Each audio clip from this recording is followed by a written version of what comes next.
जय भीम, नमो बुद्धा। सभी महामानवों को मेरा त्रिवार अभिवादन। आशा करती हूँ आप सभी लोग स्वस्थ होंगे। पिछले जी मैं भी ठीक हूँ, इसीलिए आपके सामने फिर से एक बार उपस्थित हुई हूँ। पिछले देशना में हमने जो विषय लिया था कि सिद्धार्थ गौतम परिव्राजक क्यों बने, आज का विषय उसकी अगली कड़ी है।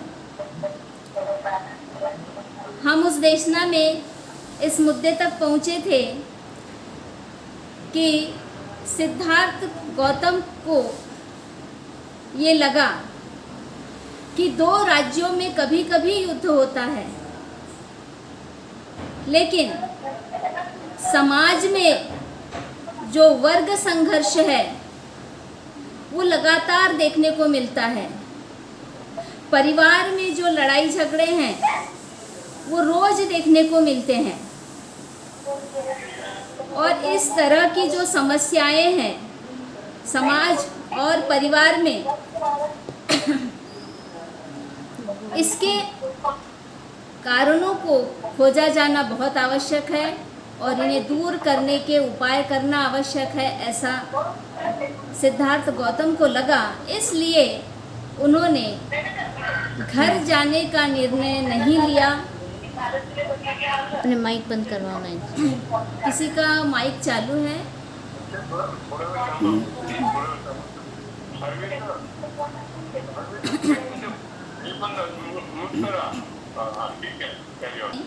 घर जाने का निर्णय नहीं लिया और इन प्रश्नों के उत्तर खोजने का निर्णय लिया। आप सबको मालूम होगा, आप में बहुत सारे लोग पढ़े लिखे होंगे, पीएचडी, एमफिल ये भी किया होगा, जिसमें कि रिसर्च किया जाता है। रिसर्च की एक मेथोडोलॉजी होती है, यानी एक पद्धति होती है जिसे हम कहते हैं खोज करना या शोध करना या संशोधन करना या अनुसंधान करना। उसकी एक पद्धति होती है और इसमें सबसे पहला जो पॉइंट आता है वो ये आता है कि समस्या को पहचानना। तो सिद्धार्थ गौतम ने समस्या को समझ लिया था, समस्या को जान लिया था कि समस्या क्या है। आदमी जब तक समस्या को आइडेंटिफाई नहीं करता है तो उसके अकॉर्डिंग वो आगे की बातें भी नहीं कर सकता है। किसी भी रिसर्च या अनुसंधान की पहली सीढ़ी होती है समस्या को पहचानना। तो समस्या मिल गई मतलब सवाल मिल गए। तब दूसरा मुद्दा ये उठता है कि उस समस्या को पहचानने के बाद में उससे संबंधित जो जानकारियां हैं उसको इकट्ठा किया जाता है, डेटा एकत्रित किया जाता है और उस डेटा को अपनी समस्या या अपने विषय से मिलाकर देखा जाता है कि क्या उस समस्या से ये संबंधित है, नहीं है। उसकी उपयुक्तता और उसकी अनुपयुक्तता को जांचा जाता है। फिर उसका विश्लेषण किया जाता है समस्या का। तब जाके किसी निष्कर्ष पर आदमी पहुंचता है कि इस समस्या का ये समाधान है। तो एक ये लंबी प्रक्रिया होती है रिसर्च करने की, किसी भी समस्या का समाधान खोजने के लिए। तो सिद्धार्थ ने कौन सी समस्या को पहचाना था ये तो हम समझ गए। अब उनके सामने एक प्रश्न था कि शुरुआत कहाँ से की जाए। तो उनके माइंड में ये आया कि मगध में और अन्य स्थानों पर कई आचार्यों के नाम प्रसिद्ध हैं, कई गुरु जाने माने हैं जो अनेक तरह की विद्याओं को सिखाते हैं। तो उन्हें लगा कि क्यों ना इन गुरुओं के पास में जाकर उनसे उनकी विद्याओं को सीखा जाए। हो सकता है कि मेरी समस्या का समाधान उनकी विद्याओं में मिले। ये बात उनके माइंड में आई तो गुरु की खोज शुरू हो गई। हालांकि माइंड में आलार कालाम का नाम था उनके, क्योंकि बहुत नाम सुना हुआ था उनका। लेकिन जब वो चले तो अनेक गुरुओं से उनकी मुलाकात हुई।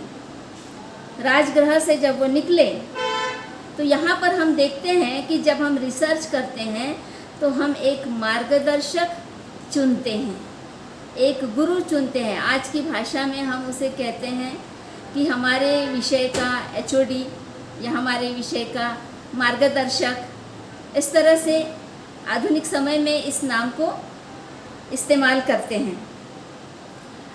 तो जब सिद्धार्थ गौतम राजगृह से निकले तो चलते चलते सबसे पहले वो भृगु ऋषि के आश्रम में पहुँचे। अचानक से पहुँचे, उन्हें नहीं पता था कि वहाँ पर भृगु ऋषि का आश्रम है। उन्होंने वहाँ पर देखा कि कई तरह की कष्टपूर्ण साधनाएं वहाँ पर की जाती हैं।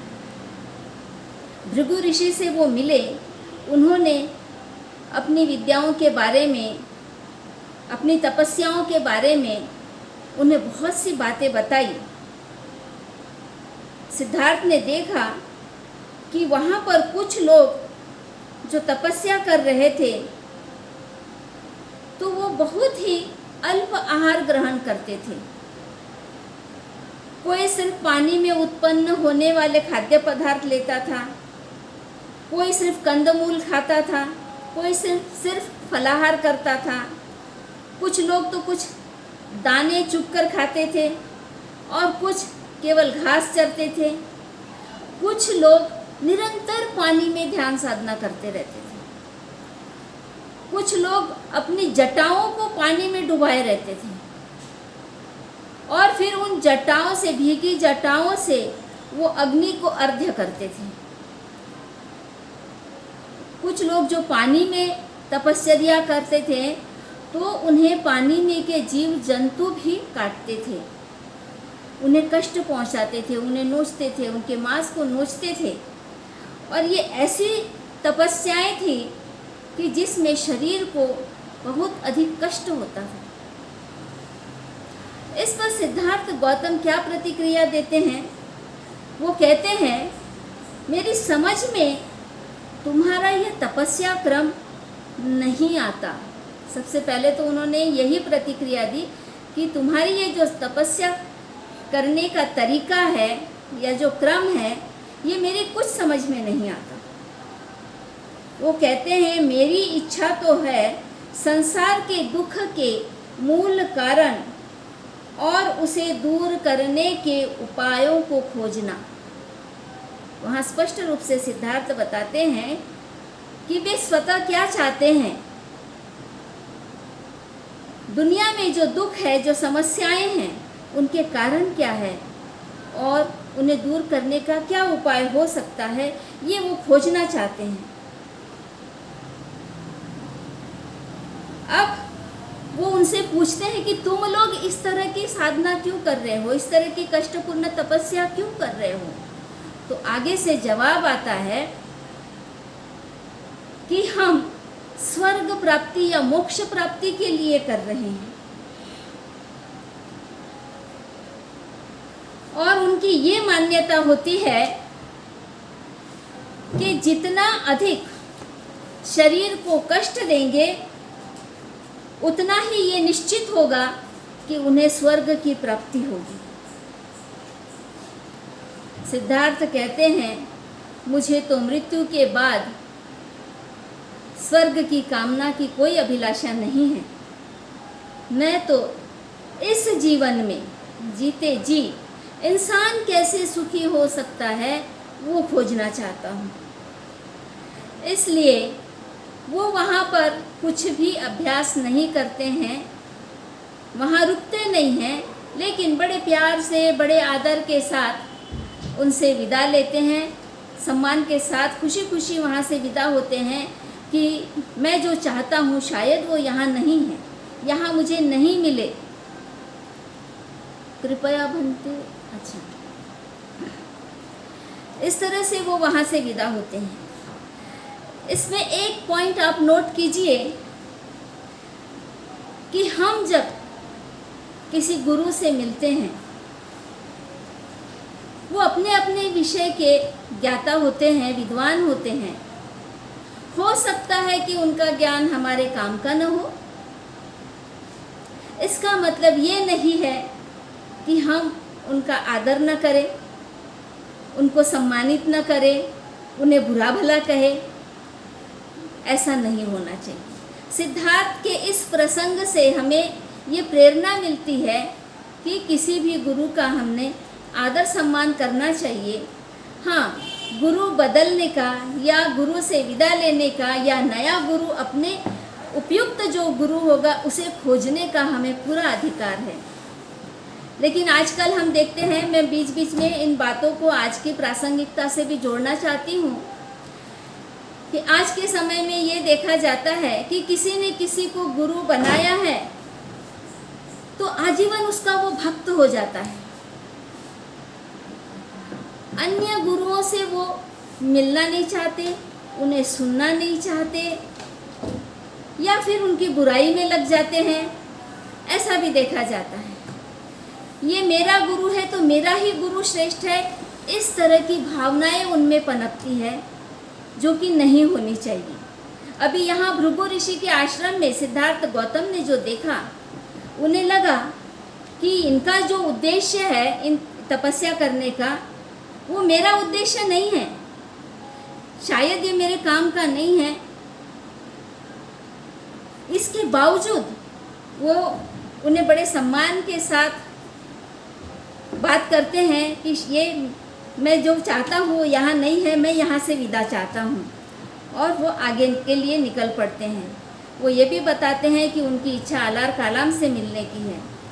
तो आलार कालाम से मिलने के लिए बाद में वो वैशाली की ओर जाते हैं। तो वहाँ पर जाकर वैशाली में आलार कालाम से मिलते हैं तो आलार कालाम बड़े खुश होते हैं उनसे मिलकर। उनको लगता है कि इतना बुद्धिमान विद्यार्थी उन्हें मिला है जिसकी परीक्षा लेने की भी कोई ज़रूरत नहीं है। अब यहाँ पर मैं ये फिर एक पॉइंट की तरफ इशारा करूँगी कि बहुत बार ऐसा होता है कि विद्यार्थी बड़ा कुशाग्र दिखाई देता है, इसके बावजूद भी कुछ गुरुजन उसे महत्व नहीं देते हैं।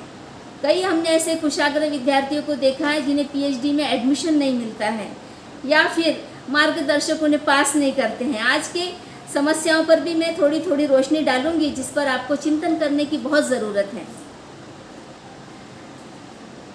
तो सिद्धार्थ गौतम वैशाली में आलार कालाम से मिलते हैं और सांख्य दर्शन का अभ्यास उनसे सीखना चाहते हैं। यहाँ पर सांख्य दर्शन क्या है इसमें जाने की ज़रूरत नहीं है, आप इंटरनेट पर उसके बारे में डिटेल में पढ़ सकते हैं कि सांख्य दर्शन क्या है। यहाँ पर सिर्फ इतना समझ लेना ज़रूरी है कि सांख्य दर्शन में जो बताया गया है, जो सिद्धांत बताए गए हैं या जो दर्शन बताया गया है, वो भी सिद्धार्थ गौतम को अपनी समस्या से मिलता हुआ नहीं लगता है। इसके बाद में वो चाहते हैं कि वे आलार कालाम से योग विधि भी सीखें, उसकी पद्धतियाँ सीखें। ये सारा सीखने के बाद में भी बुद्ध क्या कहते हैं, सिद्धार्थ क्या कहते हैं कि मेरी जो इच्छा है, जो मैं खोज रहा हूँ, मेरे प्रश्नों के उत्तर जो मैं खोज रहा हूँ, उसका जवाब इसमें मुझे नहीं मिल रहा है। ना सांख्य दर्शन में मिल रहा है, ना योगाभ्यास में मिल रहा है, ना योग विधि में मिल रहा है। फिर उसके बाद में वो आलार कालाम से कहते हैं कि आप मुझे समाधि का मार्ग सिखाइए, समाधि का अभ्यास बताइए। तब आलार कालाम उन्हें ध्यान करने की 3 पद्धतियाँ सिखाते हैं। पहली है आनापान सती और दूसरी है प्राणायाम। आनापान सती यानी आती जाती सांस को देखना, और प्राणायाम ये 3 स्टेप में होता है। एक है सांस को अंदर खींचना, पहला स्टेप, दूसरा सांस को रोके रखना, और तीसरा स्टेप है सांस को बाहर छोड़ना। इस तरह से ये प्राणायाम उनसे सीखते हैं, और उसके बाद में ध्यान की 7 सीढ़ियाँ आलार कालाम उन्हें सिखाते हैं। सिद्धार्थ गौतम बहुत गंभीरता से ये सारी चीज़ें आचार्य से सीखते हैं, उसका अभ्यास करते हैं और उसमें सफल भी होते हैं। और फिर वो उनसे पूछते हैं, क्या और बचा है मुझे सिखाने के लिए? और गुरु भी बड़े ईमानदारी से कहते हैं, नहीं, मुझे बस इतना ही आता था, मुझे जितना भी आता था, मेरे पास जितना भी था मैंने सब तुम्हें सिखा दिया है, मैंने मेरे पास कुछ भी नहीं छोड़ा। इस बात से फिर मैं एक मुद्दे की तरफ इशारा करूंगी। आजकल ऐसे ईमानदार गुरु भी नहीं मिलते हैं जो ऐसा कहे कि मेरे पास जो भी था वो मैंने पूरा सिखा दिया है। कहीं भय रहता है कि मेरा शिष्य आगे ना बढ़ जाए मुझसे, मेरे से ज़्यादा नाम ना कमा ले, इसलिए कुछ तो बचा के रख ही लेते हैं, पूरी तरह ईमानदारी से नहीं सिखाते हैं। चलो, ये एक आज की समस्या पर मैंने आपको इंगित कर दिया है। लेकिन उस समय में ऐसे आचार्य हुआ करते थे जो ईमानदारी से अपने शिष्य को जो भी ज्ञान है वो ज्ञान देते थे, और ईमानदारी से ये भी कहते थे कि मुझे इससे ज़्यादा नहीं मालूम, जितना था उतना दिया, और आगे का ज्ञान किससे मिल सकता है ये भी बताते थे। जैसे कि आचार्य आलार कालाम ने सिद्धार्थ को बताया कि 7 सीढ़ियों के बाद में जो 8वीं सीढ़ी है समाधि मार्ग की, वो तुम उद्दक रामपुत्र से सीख सकते हो। और ये 8वीं ध्यान मार्ग की सीढ़ी सीखने के लिए सिद्धार्थ गौतम आचार्य कालाम से विदा लेते हैं बड़ी इज्जत के साथ में, और उद्दक रामपुत्र के पास में जाते हैं। उद्दक रामपुत्र के पास में भी वो ध्यान साधना सीखते हैं, 8वीं सीढ़ी सीखते हैं उसकी। लेकिन यहाँ पर भी उन्हें लगता है कि जो चीज़ वो खोज रहे हैं वो नहीं मिल रहा, उनके प्रश्नों के उत्तर नहीं मिल रहे हैं। लेकिन वो बड़े दृढ़ संकल्प है, दृढ़ संकल्प होना बहुत ज़रूरी है। यदि आदमी दृढ़ संकल्प नहीं होता है तो वो तंग आ जाता है कि किसी के पास मेरे सवाल का जवाब नहीं मिल रहा है, मैं यहीं से बैकफुट पर जाता हूँ, वापस चला जाता हूँ। तो ऐसा विद्यार्थी कभी भी सत्य की खोज नहीं कर सकता, उसके सवालों के जवाब नहीं खोज सकता। तो विद्यार्थी ऐसा होना चाहिए कि वो दृढ़ संकल्प वाला हो कि मुझे जो खोजना है बस खोजना है। ये गुरु के पास नहीं मिला तो दूसरे गुरु के पास, दूसरे के पास नहीं मिला तो तीसरे गुरु के पास में। जिस तरह से सिद्धार्थ गौतम आगे बढ़ रहे थे, फिर उन्हें पता चला कि मगध में एक ऐसे ध्यानाचार्य है जो आगे की और ध्यान साधना के विषय में बहुत बड़े ज्ञाता है और जो सिखा सकते हैं। उनके पास में पहुँचे, उनका नाम नहीं दिया गया है, और उन्होंने भी सांस पर नियंत्रण कैसे करना ये सिखाया। सांस पर नियंत्रण करना और सांस का सर्वथा निरोध करना। सांस का सर्वथा निरोध का मतलब समझते हैं आप, कि सांस को पूरी तरह से रोकना। सांस को पूरी तरह रोकना तो बड़ा कठिन काम है। सिद्धार्थ ने वो करने की कोशिश की, वो किया, लेकिन उसका परिणाम जो हुआ वो भी वो बताते हैं। बाबा साहब ने बुद्ध और उनका धम्म में बड़े अच्छे से लिखा इसके बारे में, कि उन्हें ऐसा लगा जैसे उनके कानों में तीव्र आवाज़ हो रही हो। कभी कभी प्रयोग करके हम देख सकते हैं, हालांकि आजकल ऐसा कोई करके देख नहीं रहा है, क्योंकि सांस को रोके रखना इतना आसान बात नहीं है। ऐसा लगता है जैसे सिर में बड़ा दर्द हो रहा है, कानों में बड़ी तेज़ आवाज़ हो रही है, जैसे कोई सिर को बहुत मार रहा है या उसको उसमें रस्सी बांध के जोर से खींच रहा है। इससे समझ सकते हैं कि वो कितनी कष्टपूर्ण साधना थी। फिर भी उन्होंने किया, और वो उसमें सफल भी हुए, कुछ क्षण के लिए सफल हुए। और इसके आगे और ये किया, दूसरी जो ध्यान साधना है वो ये थी कि थॉटलेस माइंड करना, यानी हमारे मन में किसी भी तरह का विचार न हो, हमारे मन में किसी भी तरह के भाव न हो। ये भी बड़ा कठिन है। जब से होश संभाला है हम देख रहे हैं कि हमारा मन तो कभी भी विचारों से खाली होता ही नहीं है। एक विचार जाता है तो दूसरा आता है, दूसरा जाता है तो तीसरा आता है, तीसरा जाता है तो चौथा आता है। मन का काम ही विचार करना, वो विचार करते रहता है, एक के बाद दूसरा, दूसरे के बाद तीसरा। इन विचारों को रोकना ये अप्राकृतिक है। प्राकृतिक रूप से विचार आते रहते हैं और विचारों को रोकने की बात करना मतलब ये अप्राकृतिक बात हो गई। ये भी सिद्धार्थ गौतम ने करके देखा। ये भी बड़ा कठिन लगा उन्हें।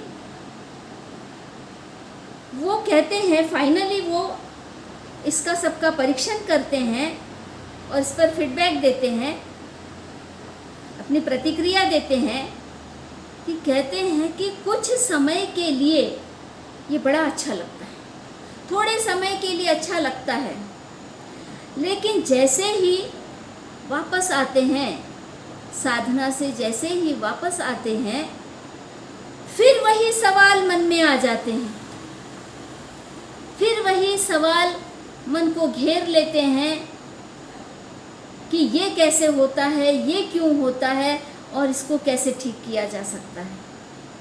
मतलब सवालों से छुटकारा उनको नहीं मिला। सवाल है तो जवाब ढूंढना है, और सवाल है तो आते रहेंगे। जब तक जवाब नहीं मिलता तब तक आते रहेंगे। एक बार जवाब मिल जाए तो सवाल नहीं आएंगे। तो सिद्धार्थ कहते हैं ये ऐसी सारी साधनाओं का जो उन्होंने परीक्षण किया, प्रयोग करके देखा, उससे उन्हें कोई लाभ नहीं मिला।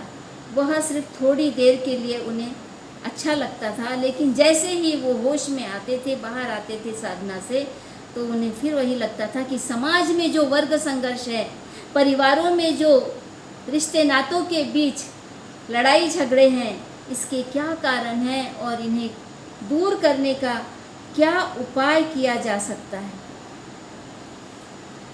कुछ लोग जो है सुख भोगने के लिए तपस्या कर रहे हैं, कुछ लोग स्वर्ग लाभ के लिए तपस्या कर रहे हैं, लेकिन मुझे तो इनसे कोई सरोकार नहीं है।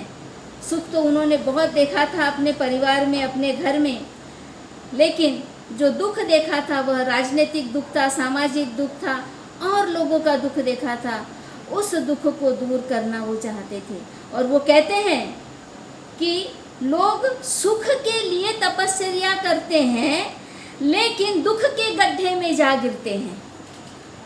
देखो क्या उन्होंने निष्कर्ष निकाला है कि जो भी लोग तपस्या करते हैं चाहते हैं कि हमें इससे लाभ मिले, लेकिन लाभ नहीं मिलता, हानि होती है। सुख चाहते हैं लेकिन दुख मिलता है। जैसे कि शरीर को कष्ट पहुंचाने की जो साधना कर रहे थे, तो उससे क्या हो रहा था, शरीर को कष्ट मिल रहा था, सुख नहीं मिल रहा था। तरह तरह की जो दूसरी साधनाएं की, उससे भी शरीर को कष्ट पहुंच रहा था, सुख नहीं मिल रहा था। तो ये सुख कब मिलेगा? जो करते समय ही दुख दे रहा है तो बाद में वो सुख लाएगा, ये गारंटी क्या है? और फिर यहाँ तो मृत्यु के बाद की बात हो रही है, क्योंकि स्वर्ग नरक तो मृत्यु के बाद की कल्पनाएं की गई है। तो मरने के बाद में एक सच में स्वर्ग मिला नहीं मिला पता नहीं, जीते जी वाली तो बात यहाँ पे कुछ हुई नहीं। तो उन्होंने तो सुख को भोगा ही नहीं, सुख तो देखा ही नहीं, लेकिन कामना वही है कि सुख मिले। तो इस तरह से इंसान दुख के गड्ढे में जा गिरता है। आगे वो ये सोचते हैं कि जो भृगु ऋषि के आश्रम में उन्होंने कष्टपूर्ण साधनाएं देखी थी, तपस्याएं देखी थी, वो तो मैंने प्रयोग करके देखा ही नहीं। सिद्धार्थ गौतम बहुत जिद्दी है, बहुत जिद्दी। कोई उन्हें ये आरोपित न कर दे कि तुमने ये प्रयोग करके नहीं देखा और उसके बारे में तुम जजमेंट कैसे दे रहे हो। बिना अनुभव के कोई जजमेंट नहीं देना है। कल को लोग ये न कहे कि तुमने ये करके नहीं देखा और कह दिया कि इससे कुछ होता नहीं है, इससे कुछ लाभ मिलता नहीं। इसलिए उन्होंने वो शरीर उत्पीड़न की साधना करके देखी गया में, उर्वेला में। वहाँ पर उन्होंने अन्न खाने का कम कम कम करते हुए ना के बराबर कर दिया था। आहार एकदम कम कर दिया था। लगातार ध्यान साधना में बैठे। जो दैनिक दिनचर्या है उसका भी त्याग कर दिया था। 6 माह तक उन्होंने इतनी कड़ी तपश्चर्या की कि उनका शरीर सूखकर कांटा हो गया, शरीर हड्डियों का ढांचा रह गया, शरीर पर कुछ भी नहीं बचा, कपड़े भी मैले हो गए, तार तार हो गए। और इसके बाद में भी वो देखते हैं कि ज्ञान तो मिला ही नहीं, जो सवालों के जवाब खोज रहे थे वो तो मिले ही नहीं। उल्टा शरीर इतना जर्जर और इतना कमज़ोर हो गया है कि अब वो चिंतन करने की जो अपनी ताकत है वो ताकत ही खो चुका है। इसलिए वो कहते हैं कि मैं जो चाहता था वो मुझे मिला नहीं, उल्टा मुझे दुख मिला है इससे। इसलिए वो सारे तपश्चर्याओं का त्याग कर देते हैं और इसके बाद में वो एक अनोखा निर्णय लेते हैं। अनोखा निर्णय ये लेते हैं कि अब मैं भोजन ग्रहण करूँगा। मैं ग्राम में जाऊँगा, वहाँ से भोजन लूँगा, भोजन ग्रहण करूँगा, शरीर को स्वस्थ रहूँगा, जो नैसर्गिक दैनिक दिनचर्या होती है वो सब कुछ करूँगा और साथ में ध्यान साधना भी करूँगा। मतलब शरीर को स्वस्थ रखने का पहला संकल्प उन्होंने लिया और उन्हें पहला ज्ञान ये मिला कि शरीर स्वस्थ रखो तो मन भी स्वस्थ रहता है। ये शरीर की ज़रूरतें हैं, उसे पूरा करना बहुत ज़रूरी है। यदि शरीर ही नहीं बचा तो बाकी चीज़ें कुछ भी मायने नहीं रखती हैं। सब कुछ तो इस काया की वजह से ही है। काया है, मन है, तब जाके इंसान इतना सोचता है। तो उन्होंने ये ज्ञान प्राप्त किया कि बिना शरीर को स्वस्थ रखे, मन को स्वस्थ रखे, ज्ञान को प्राप्त नहीं किया जा सकता। और जिन गुरुओं से उन्होंने जो कुछ भी सीखा था, उन गुरुओं के पास में उनके सवालों के जवाब नहीं मिले, इसलिए अब वो खुद ही अपने सवालों के जवाब खोजेंगे, यानी खुद ही खुद के गुरु बनेंगे। अब वो किसी पर डिपेंड नहीं रहेंगे। ये उन्होंने सबसे बड़ा निर्णय लिया। आज भी बहुत सारे लोग ऐसे होते हैं जिनको पढ़ने लिखने को नहीं मिलता है, एडमिशन नहीं मिलता है, तो वो सेल्फ स्टडी करके विद्वान बनते हैं, या अपने जो भी सवाल है, जो भी विषय के बारे में वो जानना चाहते हैं, खुद ही वो सब करते हैं, जानकारियाँ इकट्ठा करते हैं, पढ़ाई करते हैं, तरह तरह से जानकारी इकट्ठा करके उसका विश्लेषण करते हैं। तो इस तरह से ये जो खोज की पहली सीढ़ी है, ये सिद्धार्थ गौतम ने पार की। तरह तरह के गुरुओं से मिलकर उनसे जानकारी इकट्ठा करके ये जांचा कि क्या दुख के बारे में कोई साधना विधि बताती है दुख दूर करने के लिए, या कोई तपश्चर्या ऐसी है जिसमें ये बताया जाए कि मनुष्य कैसे जीते जी सुखी हो सकता है। ये कुछ भी उनको नहीं मिलता, ये उनका निष्कर्ष होता है। मुझे समय की मर्यादा दी गई थी, 7:45 हो गए हैं, इसलिए मैं यहाँ पर रुकूंगी। इस विषय को आगे बढ़ाने के लिए मैं अगला समय लूँगी। मुझे लगता है कि इस मुद्दे पर इतना काफ़ी है। आप लोग इस पर चिंतन करके प्रश्न उपस्थित कर सकते हैं, मैं उन प्रश्नों के उत्तर दूंगी। मैं यहीं पर रुकती हूँ। धन्यवाद।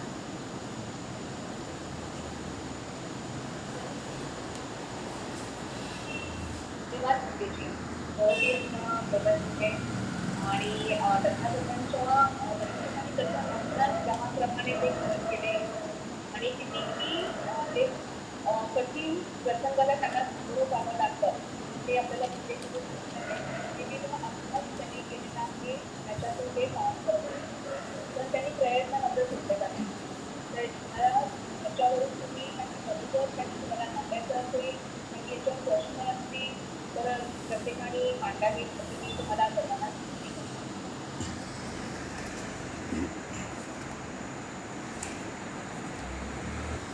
जय भीम, नमो बुद्धाय।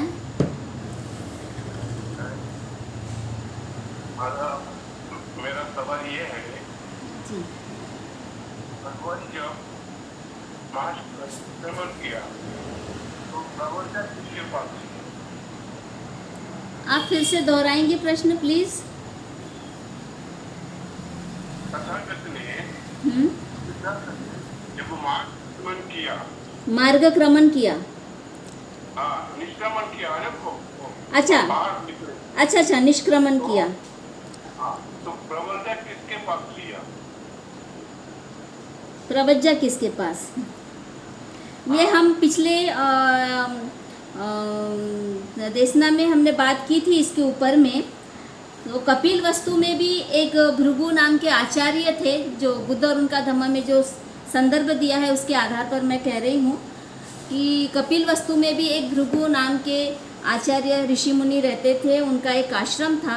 वहाँ पर जाकर उन्होंने प्रवज्जा ली, सन्यासी बने, ये हमें बात मिलती है। ठीक है, देखा मुझे ये मेरा कंफ्यूजन हो गया कि ये भी भृगु ऋषि है, वो भी भृगु है, तो इसमें हम बड़ा कंफ्यूज हो गया था। अच्छा, एक नाम के कई हो सकते हैं। हाँ।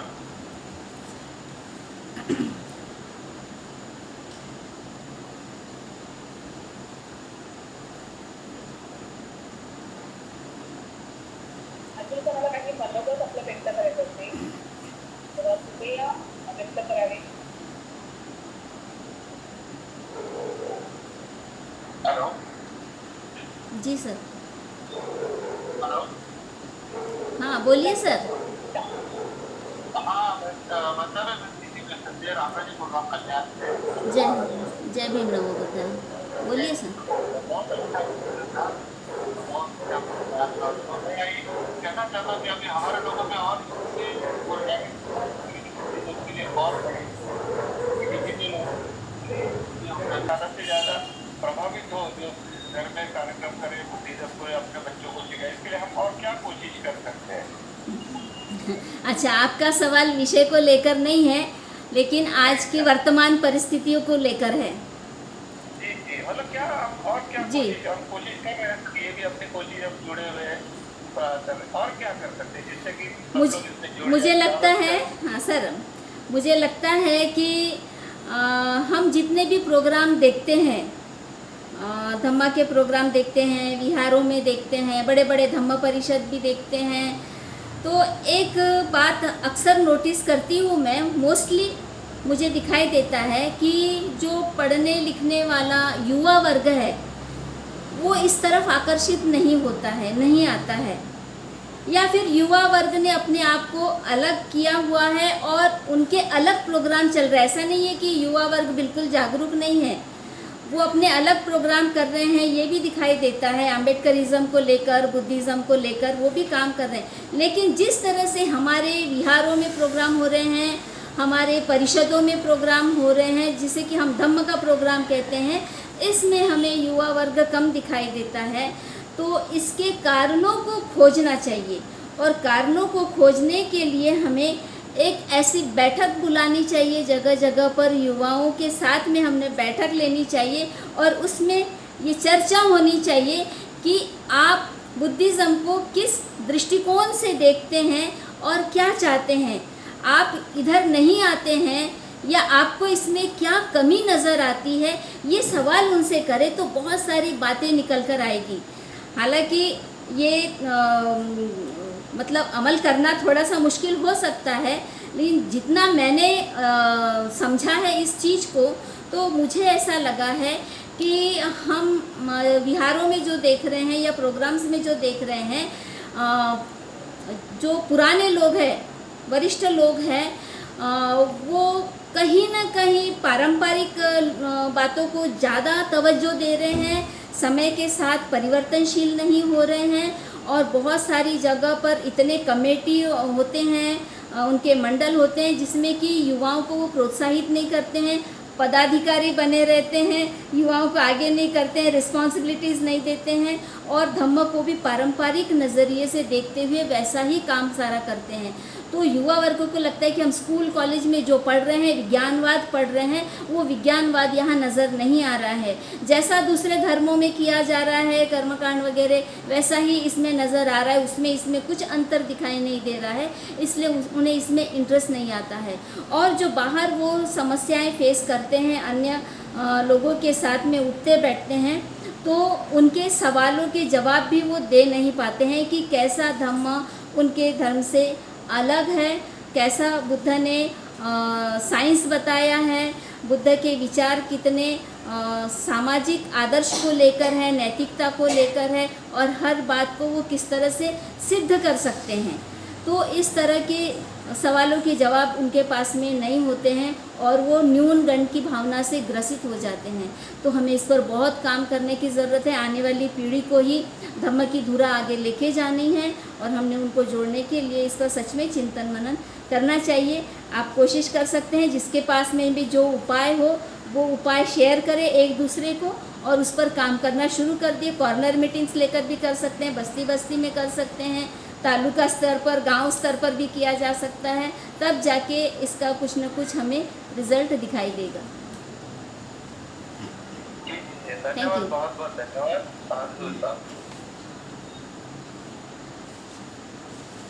आपण तुम्हाला काही प्रश्न करायचे असतील तर विचारू शकता। एक बात आपके जो प्रश्न है जैसे कि बेरोजगारी, क्या ये समस्या मतलब घर के लिए इकट्ठा होना जरूरी है और कैसे इकट्ठा होना समस्या है, लेकिन क्या ये भी गहरी समस्या बेरोजगारी है, इसलिए वो नहीं आते हैं, क्या मतलब? सर अच्छा प्रश्न किया है सर ने। मैंने ऐसा सुना है कि प्रश्न रिपीट कर दो। तो वो आदमी भूखा था और उसने मुझे नहीं पड़ रहा था कि क्या हो, तो मेरे भगवान सोचता उसने उसको आहार दिया, रोटी उसका पेट भरने को कहा तो उसका पेट भरने के बाद में उन्होंने अपनी देखा, तब जाके उनके ध्यान में आया। तो जैसे कि क्या ये समस्या ज़्यादा गहरी है धर्म के समस्या से ज़्यादा गहरी? बहुत अच्छा प्रश्न किया है सर आपने। एक्चुअली बहुत लोगों को ऐसा लगता है कि धम्म से ज़्यादा बेरोजगारी बड़ी समस्या है और उसके ऊपर हमने फोकस करना चाहिए। मैं कहूँगी कि मार्क्सवादी भाई लोग भी कुछ ऐसा ही सोचते हैं। लेकिन हमारे अष्टांग मार्ग में एक महत्व का टप्पा है, वो है सम्यक आजीविका, है ना। अब आदमी में सम्यक आजीविका नहीं रहेगी, आजीविका तो रहेगी लेकिन सम्यक नहीं रहेगी। बेरोजगारी दूर करने के लिए कई लोग शॉर्टकट का इस्तेमाल कर सकते हैं। बेरोजगारी दूर करना ही हमारा मकसद नहीं है। बेरोजगारी दूर करने के साथ साथ वो सही व्यक्ति भी हो, वो नैतिकतावादी भी हो, वो शीलवान भी हो। यदि कोई व्यक्ति शीलवान नहीं है तो वो अपनी बेरोजगारी दूर करने के लिए गलत रास्ते का अवलंब कर सकता है और ये समाज के लिए बहुत खतरनाक हो सकता है। समाज के लिए नहीं, वो अपने घर परिवार के लिए भी खतरनाक हो सकता है। भोजन हमारे लिए इम्पोर्टेंट है।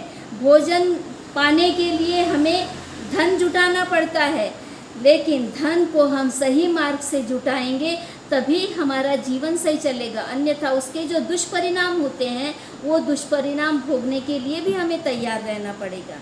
और दूसरी बात ये, बाबा साहब कहते हैं कि धम्म हमें आशावान बनाता है, और ख़ास करके जो गरीब लोग हैं, पिछड़े हुए लोग हैं, वंचित लोग हैं, इन्हें धर्म आशावान बनाता है। जो लोग सुखी हो गए हैं उन्हें लगता है कि धर्म से हमें कोई लेना देना नहीं है, हमारे लिए ये यूज़लेस है, ऐसा उन्हें लगता है।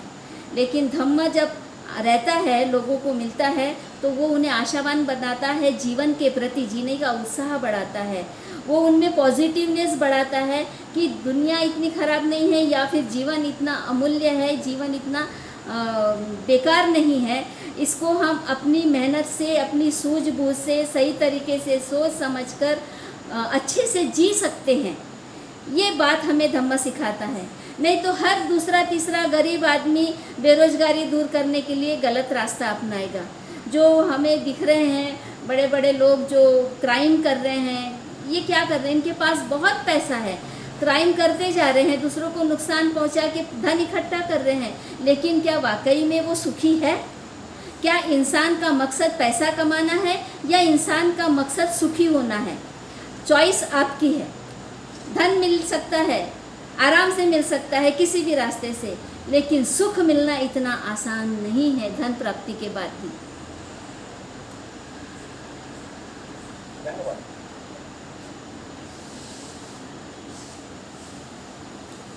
अब्दुल कलाम माझ्याकडे प्रश्न जय भीम, नमो बुद्धाय।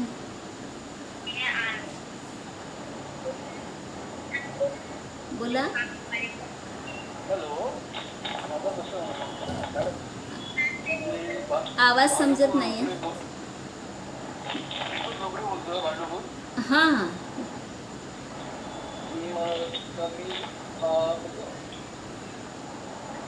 हॅलो हां, बोला सर, आवाज येत नाही सर. हॅलो हॅलो बोला बोला, येत आहे, बोला। येतो ना. हो आता मुलं जे मोबाईलवर अभ्यास करताय, हं. हॅलो, हां हां, ऐकू येत आहे। मोबाईलवर अभ्यास तुम्ही कुठून शिक्षण घेता येतं. आता मुलं मोबाईलवर अभ्यास करतायत की काय करतायत हे आपल्याला कळत नाही. त्याच्यावर काय राहत. हॅलो, इसके लिए हमारे बच्चों के साथ ऐसी मित्रता होनी चाहिए कि हमारे बच्चे हमसे छिपकर कभी भी कोई गलत काम ना करे, जो भी करे हमारे साथ ट्रांसपेरेंसी रखे। हम भी बच्चों से ट्रांसपेरेंसी रखें और बच्चे भी हमसे ट्रांसपेरेंसी रखें, तब पता चलेगा कि हमारे बच्चे वाकई में मोबाइल का सही यूज़ कर रहे हैं या गलत यूज़ कर रहे हैं। लेकिन होता यह है कि हम लोग पहले से ही एक नेगेटिव थॉट लेके चलते हैं कि गलत ही कर रहा होगा। किसी ने किसी को देखा तो उसके बारे में गलत सोचा जाता है, रास्ते से बहन भाई भी चलते हैं तो उनके बारे में भी गलत सोचा जाता है। तो ये मानव स्वभाव है कि नकारात्मक सोच जल्दी आ जाती है। आप अपने बच्चे को बड़े प्यार से पूछिए, बातचीत कीजिए, डाउट मत कीजिए, डाउट मत दिखाइए, उसके साथ मित्रवत बातचीत कीजिए, तो वो भी आपको बड़े प्यार से बताएगा। और अपनी खुद की भी बातें उसे बताइए तो उसे लगेगा कि हमारे पिताजी हमसे ये बात शेयर करते हैं तो हम क्यों ना उनसे शेयर करें। उनके जो दोस्त हैं उनसे मिलिए, उनसे भी बातचीत कीजिए। तो दोस्तों के साथ जब हम लोग भी दोस्ती करते हैं, बच्चों के दोस्तों के साथ जब हम दोस्ती करते हैं तो बहुत सारी बातें जो है क्लियर हो जाती है, कौन सही है कौन गलत है, हम अलर्ट हो जाते हैं। और फिर हम अपने बच्चों के सबसे फेवरेट दोस्त होते हैं तो उसको कह सकते हैं कि ये दोस्त तुम्हारे लिए सही नहीं है, तुम्हारा वो दोस्त बहुत अच्छा लगा मुझे, तुम ना इससे सावधान रहना, उसको अलर्ट कर देना। तो बात है कि हम सिर्फ मोबाइल की बात नहीं, कोई भी बात हो उसके लिए हमें हमारे बच्चों से दोस्ती करनी पड़ेगी, तब जाके ये समस्या छूटेगी। हॅलो, हाँ जी ठीक है, आप अच्छी तरह समझा दिया आपने मुझे. जी। हाँ सुनीता जी, गुजरात से। हाँ कैसे हो? हाँ, बढ़िया। पिछली बार भी आपने किया था तो मैं ज्वाइन हुई थी वो पूनम के दिन। जी जी। और आज हाँ, तो अभी तो खाना बनाए 15 दिन मतलब आज थी मीटिंग, तो अभी 15 दिन से 15 मिनट पहले मैं ज्वाइन हुई थी। चलो मैं मिस ना करूँ। अच्छा अच्छा, अच्छा लगा। तो मेरा एक क्वेश्चन है कि आपको तो पता है कि हम बौद्धिस्ट हो गए हैं जी। 2018 में। तो बट मेरी फीलिंग है कि जो अभी हिंदू है मुझे समझ में नहीं आया, फिर से बोलिए।